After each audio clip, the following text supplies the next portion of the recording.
आपने Andrew Carnegie के बारे में सुना है? जब एंड्रू कार्नेगी ने अपना उद्यम शुरू किया तो थोड़े ही समय में वो बहुत सफल हुए और उन्होंने बहुत पैसा कमाया। उस समय, ठीक है, वो गूगल या फेसबुक या ट्विटर का युग नहीं था जहां लोग 2 सालों में खरबपति बन जाते हैं। उन दिनों लोगों को निर्माण के लिए उद्योग वगैरह लगाना होता था, ये और वो करना होता था, पैसा कमाना पड़ता था, जिसमें दशक या पीढ़ियां लग जाती थी। तो इस आदमी ने बहुत कम समय में बहुत पैसा कमा लिया। लोगों को शक हुआ, अमेरिकी सरकार को शक हुआ कि वो कुछ गलत कर रहा है, तो उन्होंने जांच के लिए एक सेनेट कमेटी बनाई और कार्नेगी से हर संभव सवाल पूछे और उन्हें पता चला कि उसके बिजनेस में कुछ भी गलत नहीं है। फिर उन्होंने पूछा, आपने इतना पैसा कैसे कमाया और इतने सफल कैसे हुए? तो एंड्रू कार्नेगी ने बहुत ही साधारण बात कही, देखिए, मैं अपने दिमाग को किसी चीज पर 5 मिनट तक लगातार केंद्रित रख सकता हूं। 5 मिनट तक। क्या आप में से कोई ऐसा कर सकता है? सभी सेनेटर सोचने लगे, 5 मिनट में क्या मुश्किल है? और उसने एक प्रयोग सेटअप किया। उन्होंने अपना ध्यान टिकाने की कोशिश की। वे कुछ सेकंड तक भी नहीं टिका पाए। एक पल यहां, दूसरे पल वहां। ज्यादातर इंसानों की यही दुर्दशा है। तो तब कार्नेगी बोले, आपको अमेरिका का शासन नहीं चलाना चाहिए। तो इंसानी क्षमता, चित्त नाम की एक चीज होती है। यह अलग चीज है। देखिए, अंग्रेजी भाषा में सिर्फ एक शब्द माइंड है। मोटे तौर पर आप मन के याददाश्त वाले हिस्से को मन मानते हैं। यौगिक सिस्टम में मन के 4 मुख्य पहलू हैं। मैं विस्तार में नहीं जाऊंगा, लेकिन मन का याददाश्त वाला हिस्सा सबसे कम महत्व का है। ये चित्त है जो चेतना से जुड़ा होता है और वही सबसे महत्वपूर्ण है। अगर आप अपने चित्त के लिए कोई आकार देते हैं तो वो आकार हमेशा अभिव्यक्त होगा, क्योंकि इसे जीवन निर्माण की सामग्री से शक्ति मिलती है, जिसके लिए हम उचित शब्दों के अभाव में चेतना शब्द का इस्तेमाल कर रहे हैं।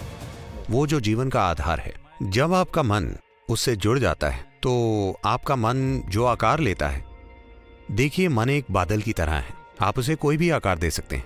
आप उसे देवतुल्य बना सकते हैं, शैतान बना सकते हैं, सुअर बना सकते हैं, आप उसे जो चाहे बना सकते हैं। ये एक आकार रहित चीज है। तो आप अपने चित्त को जो आकार देते हैं वो हमेशा दुनिया में अभिव्यक्त होगा, क्योंकि इसके पीछे जीवन निर्माण की ऊर्जा लगी है। तो यही मन का सबसे महत्वपूर्ण पहलू है, ना कि याददाश्त। याददाश्त सिर्फ भौतिक पहलुओं को संभालने के लिए महत्वपूर्ण है। आखिरकार एक उद्यमी बस भौतिक चीजों को संभालने की कोशिश कर रहा हो, ये ठीक है, लेकिन मैं चाहता हूं कि एक उद्यमी का जीवन एक उत्साहपूर्ण एडवेंचर बन जाए, जिसमें नई संभावनाएं खोजने की उसकी प्रक्रिया उसके अनुभव में सचमुच नई संभावना बन जाए, बस एक आर्थिक संभावना ही नहीं। और ये संभावना एक उद्यमी के जीवन में मौजूद है कि वो अपने उद्यम को एक आध्यात्मिक संभावना और आध्यात्मिक विकास में बदल सकता है, या अपने अस्तित्व के विकास में, जिसे मुझे लगता है कि सभी को खोजना चाहिए। यही वजह है कि हम एक आध्यात्मिक तत्व लाने की कोशिश कर रहे हैं। सबसे बढ़कर सफलता तो आसानी से आएगी किसी जादू के कारण नहीं, बल्कि इसलिए क्योंकि आपने अपनी पूरी क्षमता से काम किया है। क्या आप जानते हैं कि स्कूलों में 3 टांगों वाली दौड़ नाम का एक खेल होता है? हालांकि आपकी 3 टांगे होती हैं, लेकिन आप धीरे भाग पाते हैं। 2 टांगों से आप तेज भागेंगे, है ना? अगर आप सिर्फ संख्याओं को देखें तो 3 टांगों के साथ आपको ज्यादा कुशल होना चाहिए, पर ऐसा नहीं है। ज्यादा जानकारी के साथ, ज्यादा जानकारी का मतलब है कि जो चीज आपकी नहीं है उसे आप अपनी याददाश्त से जोड़ लेते हैं और उसके साथ अपनी पहचान बना लेते हैं। आप जितना ज्यादा वैसा करते हैं, आप उतने ही कम असरदार बन जाते हैं। लेकिन फिलहाल हमारी शिक्षा की पूरी सोच जानकारी देना है, और इंटरनेट भी है। एक 12 साल का बच्चा जानता है कि वहां करोड़ों प्रकाश वर्ष दूर जो गैलेक्सी है उसका नाम क्या है, जो उसके लिए अच्छा नहीं है, क्योंकि ये ज्ञान नहीं है, इसका कोई उपयोग नहीं है, ये बस शेखी मारने के लिए है।